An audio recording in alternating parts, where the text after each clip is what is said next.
ನಿಮ್ಮ favourite serials ಈಗ ಟಿವಿಗಿಂತ ಮುಂಚೆ ಸನ್ ನೆಕ್ಸ್ಟ್ ಆಪ್ ನಲ್ಲಿ ಜಾಲಿಯಾಗಿ ಎಲ್ಲರಿಗಿಂತ ಮುಂಚೆ ನೋಡಿ. ಈಗಲೇ ಸನ್ ನೆಕ್ಸ್ಟ್ ಆಪ್ ಡೌನ್ಲೋಡ್ ಮಾಡಿ ಮತ್ತು ಸಬ್ಸ್ಕ್ರೈಬ್ ಮಾಡ್ಕೊಳ್ಳಿ.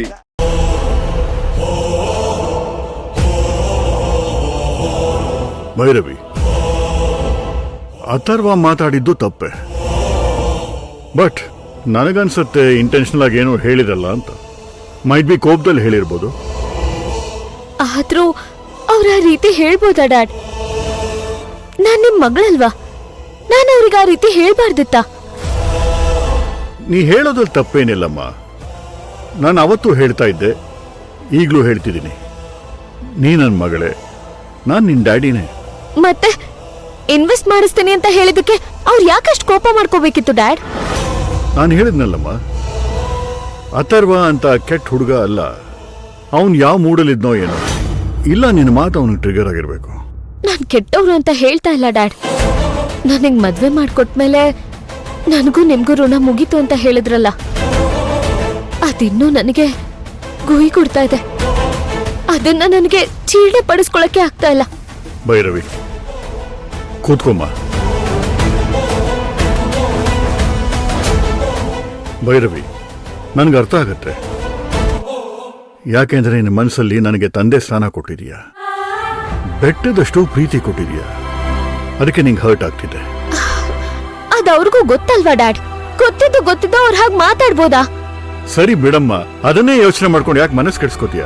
ಯಾಕಂದ್ರೆ ಅಕ್ಕನೂ ನನ್ನ ಅರ್ಥ ಮಾಡ್ಕೊಂಡಿಲ್ಲ, ಅದಕ್ಕೆ ಬೇಜಾರಾಗ್ತಾ ಇದೆ.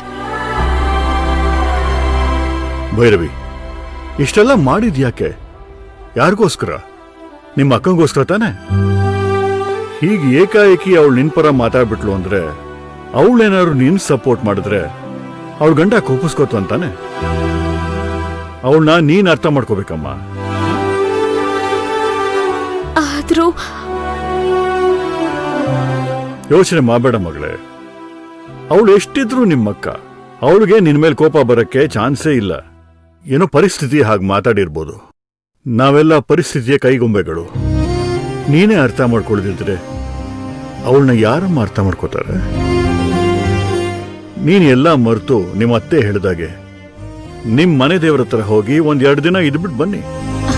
ನಾನಲ್ಲಿಗೆ ಹೋದ್ರೆ ಇಲ್ಲಿನ ಕೆಲ್ಸಗಳೆಲ್ಲ ಯಾರು ನೋಡ್ಕೋತಾರೆ ಡ್ಯಾಡ್? ಏನಮ್ಮ, ನಾನಿಲ್ವಾ? 2 ದಿನ ಕೆಲಸ ನನ್ ಕೈಲಿ ನೋಡ್ಕೊಳಕ್ಕಾಗಲ್ವಾ? ಹಾಗಲ್ಲ, ನನಗೆ ಅವ್ರ ಜೊತೆ ಹೋಗೋದಕ್ಕೆ ಯಾಕೋ ಮನ್ಸಾಗ್ತಾ ಇಲ್ಲ. ತಪ್ಪು ಮಗಳೇ, ಹಾಗೆಲ್ಲ ಹೇಳಬಾರ್ದು. ನೀನ್ ಇರೋ ಕಡೆ ಒಡೆದಿದ್ದ ಮನಸ್ಸುಗಳು ಒಂದಾಗ್ಬೇಕೇ ಹೊರತು ಸಂಪೂರ್ಣವಾಗಿ ದೂರ ಆಗ್ಬಾರ್ದು. ನಾನ್ ದೂರ ಮಾಡೋದಕ್ ನೋಡ್ತಾ ಇಲ್ಲ ಡ್ಯಾಡ್. ಎಂತ ಒಳ್ಳೆ ಈಜ್ಗಾರ ಆದ್ರೂನು ಹಣೆ ಬರಹ ಕೆಟ್ರೆ ನೀರಲ್ಲಿ ಬಿದ್ದು ಸಾಯ್ತಾರೆ ಅಂತ ಹೇಳ್ತಾರಲ್ಲ, ಹಾಗಾಗಿದೆ ನನ್ನ ಪರಿಸ್ಥಿತಿ. ನಾನ್ ಎಷ್ಟೇ ಸ್ಟ್ರಾಂಗ್ ಅಂತ ಅನ್ಕೊಂಡ್ರು ಎಲ್ಲೂ ವೀಕ್ ಇದೀನಿ ಅನ್ನಿಸ್ತಾ ಇದೆ.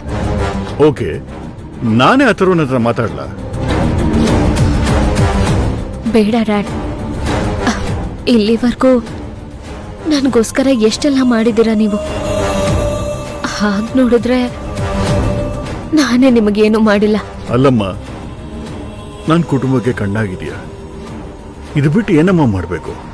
ಕಣ್ಣಾದ್ರೆ ಸಾಲದು ಅಲ್ವಾ ಡ್ಯಾಡ್? ನೀವ್ ಬಯಸಿದ್ನ ಮಾಡಿ ತೋರಿಸ್ಬೇಕು ಅಲ್ವಾ? ಅಂಥದ್ದು ಏನಾಯ್ತಮ್ಮ? ನೀವು ಆ ಡಾಕ್ಯುಮೆಂಟ್ಸ್ ಬಗ್ಗೆ ಹೇಳಿದ್ರಿ. ಆ ಕೆಲ್ಸನೂ ನನ್ನಿಂದ ಮಾಡಕ್ಕಾಗ್ಲಿಲ್ಲ. ಆ ಓಂಕಾರ್ ಬಗ್ಗೆ ಡೀಟೇಲ್ಸ್ ಕಲೆಕ್ಟ್ ಮಾಡಕ್ ಹೇಳಿದ್ರಿ, ಅದು ನನ್ನಿಂದ ಮಾಡಕ್ಕಾಗ್ಲಿಲ್ಲ. ಇಷ್ಟು ದಿನ ಅಕ್ಕನ ಜೀವನ ಸೆಟ್ಲ್ ಮಾಡೋದ್ರಲ್ಲೇ ಕಾಲ ಕಳೆದ್ಬಿಟ್ಟೆ. ಪರವಾಗಿಲ್ಲಮ್ಮ, ಅದೆಲ್ಲ ನೀನ್ ಬೇಕು ಅಂತ ಮಾಡ್ಲಿಲ್ಲ ಅಲ್ವಾ? ಅವಕಾಶ ಸಿಗ್ಲಿಲ್ಲ ಅಷ್ಟೇ. ಇವತ್ತೆಲ್ಲ ನಾಳೆ ಅವಕಾಶ ಸಿಗತ್ತೆ. ಆಗ ನೀನ್ ಅದೆಲ್ಲ ಮಾಡೇ ಮಾಡ್ತೀಯ. ಆ ನಂಬಿಕೆ ನನಗಿದೆ. ಮೊದಲು ನೀನು ಆರಾಮಾಗಿ ಹೋಗಿ ದೇವ್ರ ಪೂಜೆ ಮುಗಿಸ್ಕೊಂಬ.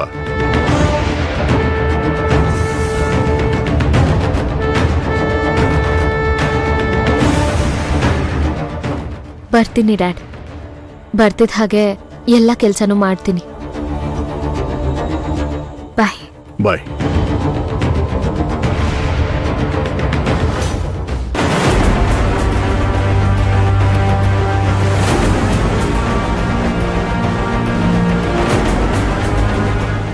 ಅಥರ್ವ, ಏನ್ ಯೋಚನೆ ಮಾಡ್ತಿದ್ಯಾ? ಏನೂ ಇಲ್ಲ.